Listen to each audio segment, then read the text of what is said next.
Mobile ಕೊಡ್ರಿ sir. ಎಂತ ತಪ್ಪ್ರಿ ನಿಮ್ದು ಸರ್? ಎಂತ ತಪ್ಪು ಮಾಡಿರಿ ನೀವು? ತಪ್ಪು ಮಾಡೀನಿ ಸರ್. ನಾನು ಸ್ವಲ್ಪ ಕರೆಕ್ಟ್ ಆಗಿ ಅವ್ರು ಉರ್ದು ಮಾತಾಡಕ್ ಬರಂಗಿಲ್ಲ, ಸ್ವಲ್ಪ ಏನೇನೋ ಮಾತಾಡೀನಿ ಸರ್. ನಾನು ಅದಷ್ಟೇ ಮಿಸ್ಟೇಕ್ ಆಗೈತ್ರಿ ಸರ್. 8 ವರ್ಷ ಸರಿ ಮಾಡಾಗಿಲ್ಲ ಇಲ್ಲಿ.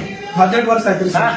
ಅಂತ ಸರಿಯಾಗಿ ಮಾತಾಡಕ್ ಬರಂಗಿಲ್ಲ, ಸ್ವಲ್ಪ ಬರಂಗಿಲ್ಲ, ಶಬ್ದಗಳು ಬರಂಗಿಲ್ಲ ಸರ್. ಅದಕ್ಕೆ ಎಷ್ಟು ಮಂದಿ ಎಷ್ಟು ಹುಡುಗರು ಮಾಡಿದ್ರಿ? ಇಲ್ಲ ಸರ್, ಯಾರಿಗೇನು ಮಾಡಿಲ್ಲ ಸರ್. ನಾನ್ರಿ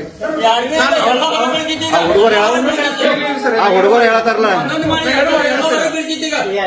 ನಾ ಏನು ಮಾಡಿಲ್ಲ ಸರ್. ಆ ಹುಡುಗರು ಹೇಳತ್ತಾರಲ್ಲ ಏನೋ ಸ್ವಲ್ಪ ಇದು ತಪ್ಪ ಸರ್. ಕ್ಷಮಿಸ್ಬಿಡ್ರಿ. ಏನು ತಪ್ಪದ ಎಂತ ತಪ್ಪ ಸರ್. ನಾ ಏನು ಮಾಡಿಲ್ಲ ಸರ್.